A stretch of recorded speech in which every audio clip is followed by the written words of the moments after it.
something like that where I need him, I'm reluctant to ask for help, because what happens is his help comes to taking over. But you know what you should have been though. I'm sorry, I forgot to say this because I have girl cousins that do what you do. You know what they or like to do. Do you know what it is that you took more to kinesthetic learning and you should have been an engineer? Everybody who just likes doing that stuff, like for me, it's guns, right? You saw Isn't me it here math? doing this. Math is You involved saw in me doing engineering, this with my right? hands. I was building the upper for my gun. That was while I was sitting here. You like good engineering. So you want to reverse engineer it, see how it works. Ooh, let me take this apart, put it back together. That's what majority of engineers grew up doing. No, I'm just Exactly. But doesn't engineering have to do with math? It does a lot of math. So yeah. If so, the traditional schooling method involves a lot of math. Okay. But if you're Nigerian, you got the notes, so you're gonna pass all the math. No, but I was gonna say there are ways to get into it through the tech level, and then through your experience, you become one anyway. Okay, got you.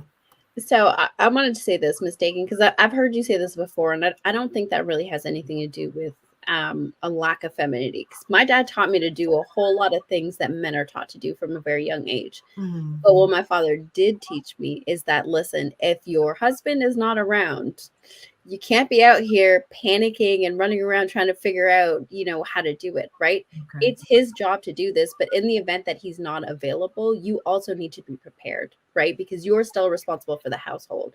So I can do handiwork. I can work power tools. I know how to fix certain things. I'm not great at everything, but I can definitely mend it enough until he comes home to fix it properly, right?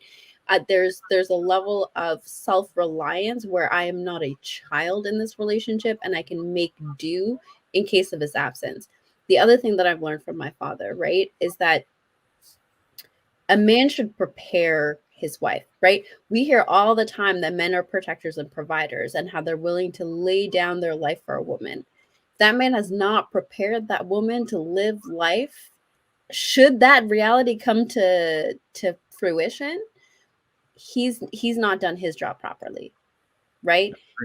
Because how many times have we seen, and we see this with like our grandparents' generation, where the man passes away and that woman has no idea how to pay the bills. She doesn't know what's going on. She doesn't know, like, she's completely. My grandmother didn't even know how to put gas in a car. Right. She didn't know how to drive.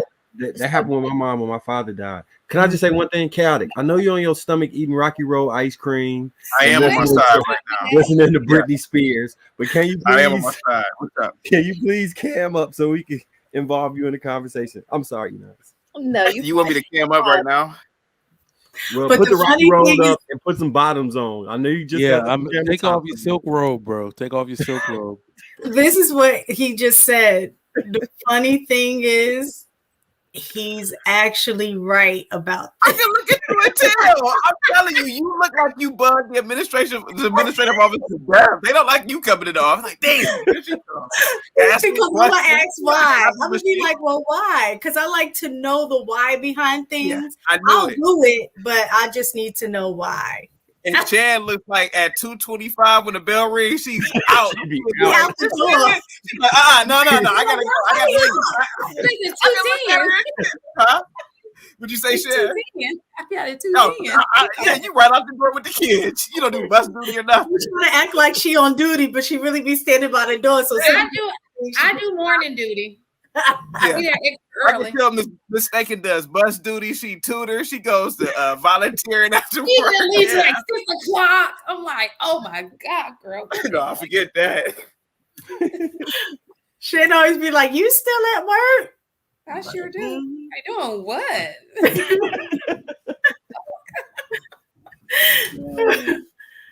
All right, I'm sorry. I cut you off. I apologize. You were saying.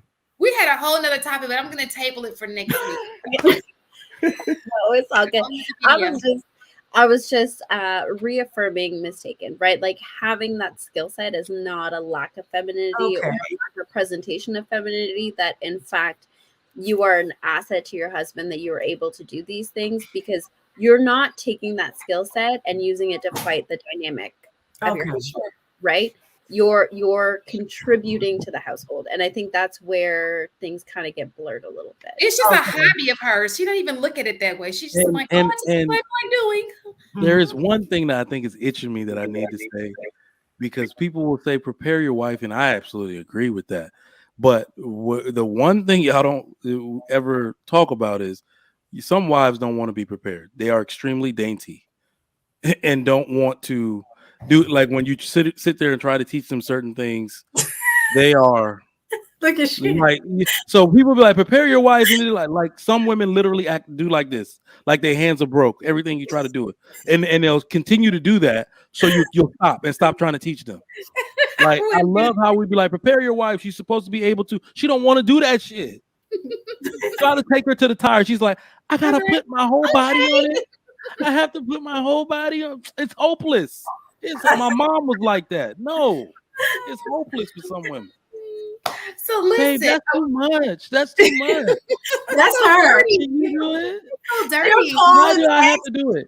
Can you teach our son about something, and then she'd be like, you know what? Never mind. I'll just call somebody.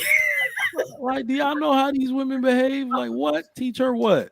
You know, things I try to teach her. I've been a firearms instructor for years. I'm a competitive shooter. I'm a master class shooter. I just got my wife to the range like 6 months ago because it's so loud in there. It's so loud. What I look like having all these skills, but my wife can't shoot. Can't shoot a moving car. Like, what? Like, yo, it's crazy. No, they act like, they act. Do you take your wife to shoot? Like, have you trained? That's what you said. He's I had she put it all. I said, you have to, like, literally guns all over the house. You can't use any of this. Is absurd. Mm-hmm. It's so loud. You got guns all over the house with all those kids. I'm a federal firearms dealer. So that wasn't the question. I was gonna say okay. Let me give y'all a piece of my class. This is free information. But you have children in the house, and you should not worry. Hold on. You should not worry about where your guns are. You should worry about where your magazines and ammunition is. Mm-hmm. Guns by themselves are really sexy paperweights. They do nothing, right? So I don't obsess about where my guns are. It's where my magazines and ammunition. Okay, perfect. So, yeah. I was just making sure. That's all. Since you have so many guns. Okay, so I built one right here on the show. Oh, you built one? You said an upper. While we were talking, I was all tinkering in my lap. Yeah. Where you buy your upper from? Where I got the pieces from Primary Arms. So got that Expo Arms. Wait. Trigger Mike. If they're not sponsoring you, don't drop no names. Put it in the back chat.